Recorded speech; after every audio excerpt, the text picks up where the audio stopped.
What's up, everybody? Welcome to another episode of the Rideshare Hub. My name is Greg Wave. I'm going to be your host today, and I will pretty much be your host for the upcoming, next time. Our main guy, Dylan, he's taking a break for a while. I'm begging you guys, don't turn off the video right now that you know Dylan's not here. I'm still going to hook you guys up. So let's jump right into it. I do want to let you guys know really quickly about GetUpside. It is a gas app. It will save you a lot of money on gas. Seriously, this isn't just one of those bogus apps that, a lot of rideshare websites say to get to just, plug referral links. GetUpside is the real deal. Like, it really is. I have friends that are saving over 20 cents per gallon every single time they fill up. Every single time. That's better than the Lyft and Uber rewards we all have, like, significantly. This is no joke. The very first time you use it, you get 25 cents off per gallon. If anything, use it once. You're going to save a lot of money on your gas just from one fill up using it. But it's a really dope thing because you can refer people and you get money off every time you fill up based on the people you refer. So definitely check that out, guys. I left my referral link in the description. Like I said, you're going to want to get on that immediately. All right, but I'm going to roll the intro music and then we will get started. So what I'm going to talk to you guys about today is a scenario that happened to me. This was about a year and some change that kind of affected my Uber and Lyfting like pretty significantly. So what happened is I'm driving during, it was a Saturday. It was like 1:30 in the morning. Bar rush was about to get out. I was having a monster day too. I was super excited. I was driving these two guys home. I drove through a green light and this dude comes flying through a red light and not really T-bone, but he just like smashed my back end. And nothing like too crazy. It wasn't a bad accident. No one was hurt. He just blew a red light. So the funny thing is he gets out and he's like, "What are you doing, man?" And I was like, "What am I doing? What are you doing?" And he's like, "I wouldn't have hit you if," I can't even remember what he said, but it was something ridiculous. I was like, "All right, man." I was like, "Here's the deal. Drive an Uber. I've got two guys in the back seat that are going to, vouch for me. Like, you flew through a red light, bro. They saw the light was green. I knew the light was green. Like, it's your fault." So he was like, "Oh shoot, really?" He was actually really cool about it, really understanding. He was like, "Oh, I'm sorry, man. Da.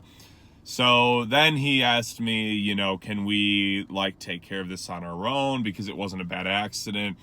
And in 99% of scenarios, you say no to that and call the cops, But I don't know. I had a feeling he was a good dude. He forgot his insurance at home. And I was like, man, I'm going to put him in a really bad case. So I was like, tell you what, yes. But I was like, I'm getting all your information right now. I'm going to call your phone right in front of you right now. Like, I want to know that I have everything from you. And I'm going to take pictures of everything. And I was like, and I'm going to keep these, guys' contact info so that if you decide not to, I can call them, So he said, okay. He's like, trust me, I'm not going to screw you over. So, and he didn't. He was honest. Our insurance took care of it. What happened is, even though the accident wasn't my fault, since I had two people in my car with Uber, it got reported to Uber. And so then my insurance, who was Geico at the time, found out that I was ride sharing and I didn't have commercial insurance. I just had the regular insurance.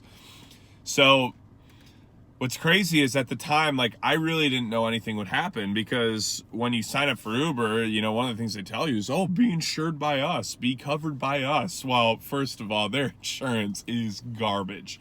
They didn't do anything for me.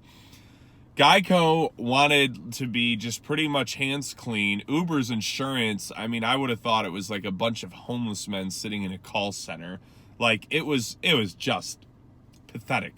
So I ended up having to do everything on my own. Uber's insurance didn't do anything. I found out later Geico dropped me. And so I had to do everything, talking to his insurance carrier and basically being like, hey, this is what I demand. This is what is going to happen. The situation as a whole really screwed me over. I wasn't 25 at the time. So even though I had a rental car covered under my insurance, I was going to have to pay $50 a day to have the rental.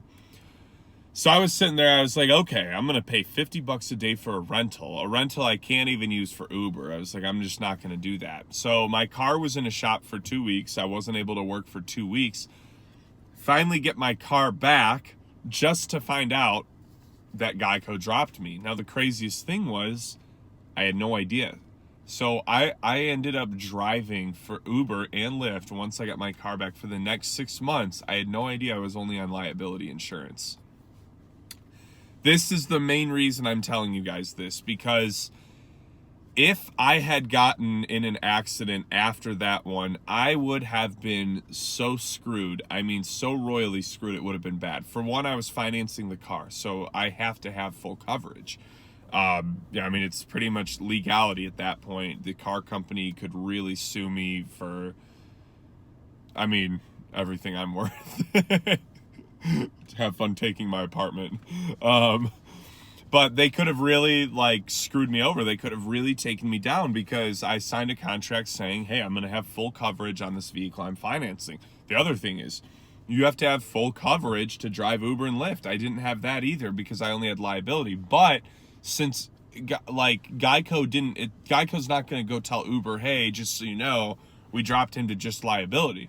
So they're still thinking I still have 3 or 4 months or whatever's left on my current coverage. And for 6 months, I was driving. I had no idea. And I have my payments set up to auto withdraw. And to be honest, like, and this is a bad habit, but like, I'm one of those guys where I don't check my bank account every day. Like, I have all automatic payments set up and I just let them withdraw on their own, which again is like really dumb, especially in a scenario like this, because for 6 months, I didn't realize that the price of my insurance had dropped $100 a month. I was paying like $40 a month or something for liability insurance, and that's it. And I just never checked it. Every time, I would check my bank account, I'd just be like, wow, I had more money than I thought I did. And in reality, it's because I was saving more and more money on my insurance as the months went on. Looking back at it, it's a laughing scenario, but like, this could have really hurt me. I probably would have been permanently banned from Uber for driving without full coverage. I mean, maybe it wouldn't have been that harsh, but I'm just guessing that that's what they would have done. Because again, why do they care? They're going to suspend me because I broke the rules because they've got 10 drivers signing up. It's like I always talk about. They have so many people signing up. It's not a big deal to lose me. So, yeah, for months and months and months, I was driving without full coverage. Now, I want to touch on this real quick because this is an interesting scenario. So it's a weird thing. You don't have to have commercial insurance to drive Uber and Lyft. You just have to have full coverage. Now, almost any insurance company, if you tell them you're going to be doing rideshare driving, they're not going to cover you.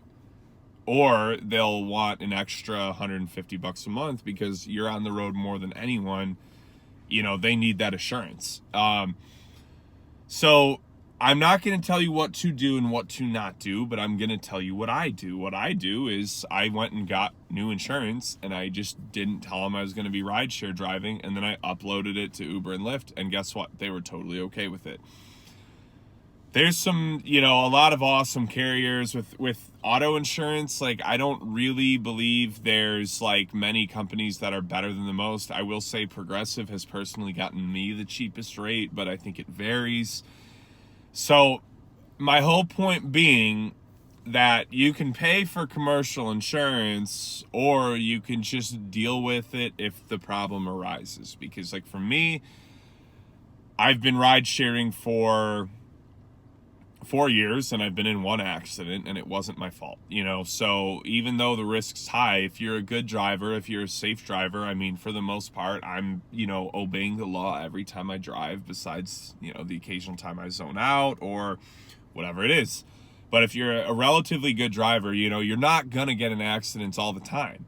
So why pay an extra $100 or $200 a month for commercial insurance? I mean, it's expensive. I think I had a buddy who, he was 21, so it's going to be high anyways, but I think he told me he looked into it and it was going to be like $300 a month. Maybe that's higher than I thought. But I don't know. My point being, it's really not worth it. Like, it really isn't, you know? So I'm not going to tell you guys to, like, break the rules. I'm not going to tell you to lie to your insurance. But personally, I do, and I don't see a reason not to do it, you know? So that's what I got for you guys. I mainly just wanted to tell you that because, like, if you are in an accident, that is the very first thing you have to check, is to make sure liability, you weren't dropped to just liability.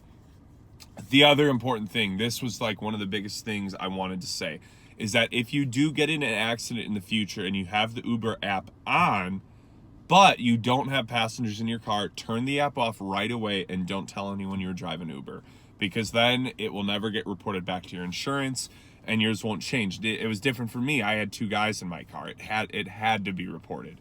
But if it doesn't have to, don't. If you don't have people in your car, turn it off. And if you're close to their home or something, ask them like, hey, here's what I would go through. It's not the biggest deal, but would you mind walking home so that I can say no one was in the car? And if they're like not cool with it, well, don't, push it. But, odds are they're not going to want to hang around and report the accident shit to the cop. Odds are they're going to want to go home. So that's what I got for you guys. I hope you guys enjoyed this video. Be sure to like it. Be sure to subscribe to the channel. We got a lot more content coming out for you guys. I hope you guys have a great week, and I will talk to you all soon.